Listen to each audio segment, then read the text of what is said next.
Yo, what is up YouTube? Welcome back to another video, and today we're on another new game. This is Anime Final Strike, an upcoming tower defense game. So we are going to be checking it out today and giving you guys a full in-depth video on everything about this game before it comes out, so you guys are ready for release. Like I just mentioned, this game is not released yet. I don't think there's a date of release, but as you guys will see in this video, this game is very progressed, so their release should be very soon. Anyways, if you guys enjoy this video, make sure to drop a like and subscribe. Comment down below any questions or concerns you have about this game or suggestions, and let me know what you guys would like to see next. I hope y'all enjoy.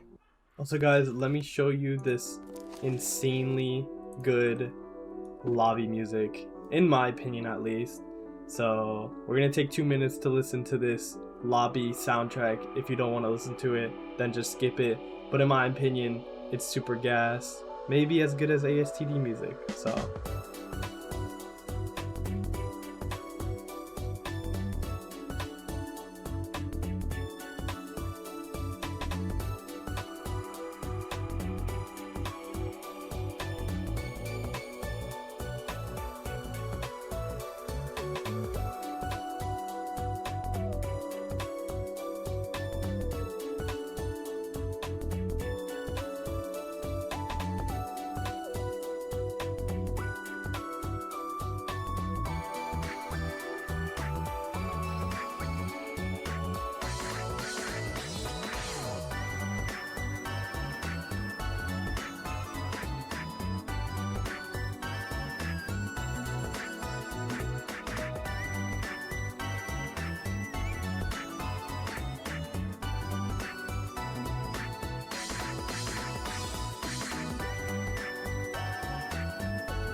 So is that lobby music gas or what? Let me know what you guys think. So first off, coming into this game has a super clean lobby, as you guys could tell. They do have a free cam, so I will show you guys. Look at this lobby. It's absolutely sick. I really like the design on it. All of the areas are super cool. I don't have the best camera videography skills, so you guys are getting a very chopped free cam view, but I still think it's super sick. And continuing off of that, we're gonna give you guys a full lobby showcase first, very briefly, because you know all tower defenses have very similar lobbies, but I think this tower defense does have some pretty good features and mechanics put together that makes it a pretty good tower defense. So starting with the summoning area, we have the crafting area where you craft materials for evolutions. Summoning is obviously the banner for where you summon your units. I will show you guys all the mythics and legendaries in the game. These are all of them at the moment. Next up, right next to the banner, we've got the gold shop, which actually isn't available yet, so we don't know what's in there, but it is there. Then next to the summoning area, we've got the raid shop. Raids, I don't think they're available yet. You can't do them, but here we could see what you could buy with the raid currency. So trait rerolls, magma cape, I assume that's an evolution item. We've got some fragments. I think those are to evolve characters as well. So moving next to the raid shop, we've got the golden plate where you could buy 100 gems and a luck boost for everyone. This costs 300 Robux, so if you're feeling nice, you could do that. Here we've got the play next to the golden plate with all these stages. They've actually got a pretty good amount of maps done for a not even released game. So if you are into this game and you want to play it, then you'll have a ton of maps to complete before you'll need to wait for another update. I've already completed the first world because it was pretty light, but I'll move on to the next ones later on. Anyways, next to the play, we have the challenges. I assume it's like daily and hourly or half-hour challenges, just like Anime Adventures. It looks pretty much the same. Like I said, this game does compile up a bunch of mechanics and features from other tower defense games, but I think that a combination of all of the good things from those games just makes up one good game. And so far, I actually kind of think this game is pretty good, for a tower defense at least. So now we'll move on from the challenge area. Here we've got Kurama with Toby. Then we've got the AFK chamber here where you could AFK for stuff, I guess, while you're away.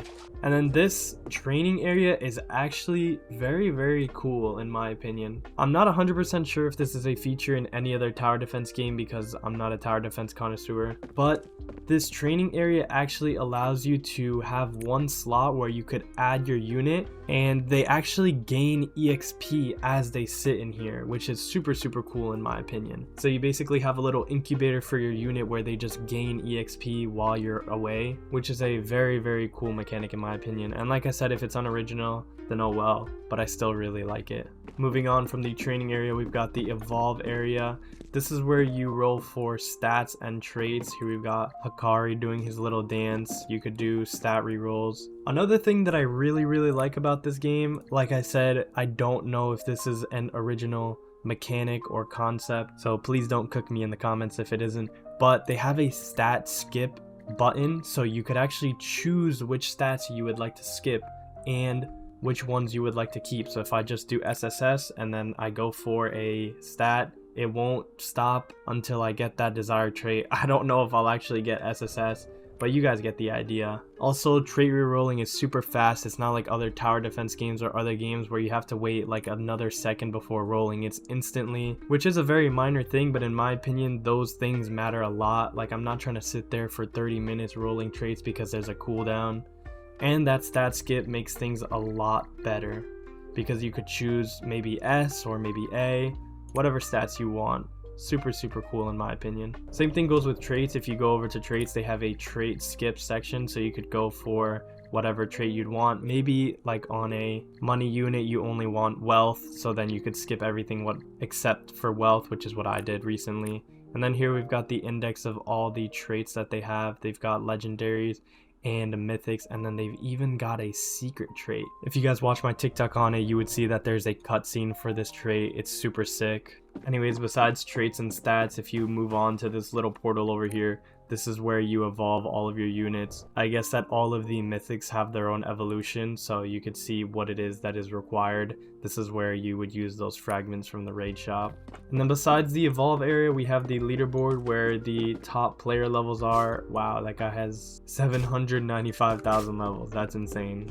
Oh, I also missed some of these things down here. You get daily spins, I guess. I actually did not see this before. This is another cool concept. And of course, you know, people love to gamble, so here you could gamble your Robux life savings away for anime final strike items. Sorry guys, I had a little bit of a struggle there. Anyways, we've got the index here where you could see all of the units that you've unlocked, and you could claim rewards for them. 200 gems per thing. I really, really like when games have rewards for indexes. I don't know, that's just, it's fun to me. I can't lie. Then you've got milestones. Wow, so you've got more gems too that you could claim over here. Lots of ways to get rewards, which is good. You always love when there's free to play stuff in a game, so you don't have to be spending Robux. They've also got level milestones. Almost every tower defense has this. But yeah guys, I think that's it for the lobby. I'm going to go into the play area for you guys and show you what it's actually like in game. But I think the lobby was most of what you need to see. It covers basically everything of the game besides like the playing and stuff. Oh, I guess we also have the UIs at the left. We have units, you know, self-explanatory, store for Robux stuff, items where you have everything. You could also be separated by food, material, or miscellaneous. Then you have your play, which takes you to the play area, and quests, another way to get rewards. You have story, infinite, daily, and weekly. Summon, which brings you to the summon area. And then on the right hand side, you've got the pass, which isn't available yet. Codes, your profile, some titles that you could unlock, and then all the areas that you could teleport to. Also at the bottom left, you could see, it's a little bit hard to see, there is a calendar with daily rewards. Like I said, this game has a lot of way to get rewards, and you know, it's always fun when you have a lot of ways to progress besides just paying. So I think that's a very good aspect of this game. Anyways guys, we're going to head to the play area. I will showcase for you guys what it looks like in game. I'll do the next story, so obviously each act has its own corresponding rewards. There's also normal and nightmare mode. I think that's something that's very common in tower defense games, so I will go into act 1 of the alien island. Alright guys, here we have loaded in. They also took the battle cats sound effects, which is from Anime Adventures. I think that in some aspects they could have been a little bit original, so that's a little bit of a stretch, but you know, it's alright. We're not going to say much about it. The UI is also very similar to Anime Adventures. This game is kind of like a compiling of like all tower defenses. It's kind of what I'm getting, but you know, that's not really a bad thing because you can only go so far with originality when it comes to tower defenses. So obviously you start up and you can see everything that's around. You've got the health bar up at the top, your wave, how many enemies there are, and game speed. This is very, very important. Game speed is super important when it comes to tower defenses because they are so boring with no speed up. So I think that a game speed, especially without paying for it, is very, very important. Which I know other games have, but you know, having it in your game is super important. Also, besides just the rewards that you get from just being a free-to-play player, there's also no unnecessary purchases that you have to make, like in some games like Anime Rangers X, where you have to buy trait skip or trait spin skip or any type of skip pass like Blue Lock Rivals. I heavily dislike those types of games because you feel required to buy Game Pass and it's how they make their money. But so far from what I've seen in this game, you have no need to make any type of purchase like that. So that's what I'm very happy about. Except for the fact that you'll probably gamble away your life savings trying to get traits as in any other tower defense game. But you know, that's common. So here we've got our units. I placed a mythic Vegeta. The UI is very similar to other games. You know, you can see the character, their trait at the top left, how much damage they do, their range, SPA. You could also upgrade and change their priority with E and R, also sell them with X. You could also see some informations with passives or abilities, how much kills they have, how much damage they have, what their placement type is, their element, and their damage type is. You could also spectate the characters for showcase purposes or whatever you want, just to look at your cool unit. So like I said before, you could turn up to 3x game speed, which is super sick, so you're not just boringly sitting there waiting for your units to kill all the enemies. On the right hand side, you've got the unit manager with F, which is the same as like Anime Adventures or like any other tower defense game, where you could, you know, manage your units from here. Another thing that's cool, which I don't really know if this is original, but you have an auto upgrade button that will auto upgrade if you have enough money. So you know, these little quality of life things that help you make your experience a lot better, but also kind of helps you progress through the game a lot faster, which may mean that you'll stop playing earlier. Unless these guys are just absolute beasts at releasing worlds fast, then you might be flying through the game. Actually, I think I'm kidding. I don't think you'll fly through the game, but it will make it much better and much more interactive rather than just AFKing like any other tower defense game. Alright guys, I think that's it for this showcase of this game. The only thing that I didn't show was Infinite, but that's pretty self-explanatory, and other things that aren't out yet like raids and battle pass. But so far this game is looking pretty solid. I know that a lot of people are waiting for Roblox games to release and people are tired of TD, RNG, and battleground games. But me personally, I think I'm gonna take what I can get, and I will have my fun on this game. If it becomes boring, then you know, I'll stop playing it. but I hope you guys give it a chance if you guys like to. But if you don't, then that's completely understandable. Make sure to let me know in the comments down below what you guys think of this game. Is it a W? Is it an L? Is it the same as every other game that you've seen? Do you hate it? Do you love it? Whatever you guys are thinking. But make sure to drop a like first and hit that subscribe button so I can keep making these videos for you guys. Also, if you guys want to join my Discord community, it will be down in the description. I currently have an Anime Saga Battle Pass giveaway going on for server boosters. There's only 6 people in it, so if you have a server boost and you want to go for it, then go ahead because we need those boosts. Also, just to be a part of my community, you know?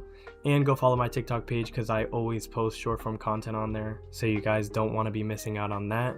But besides all of that, thank you guys so much for watching. I hope you enjoyed, and I hope to see you in the next one. Peace out.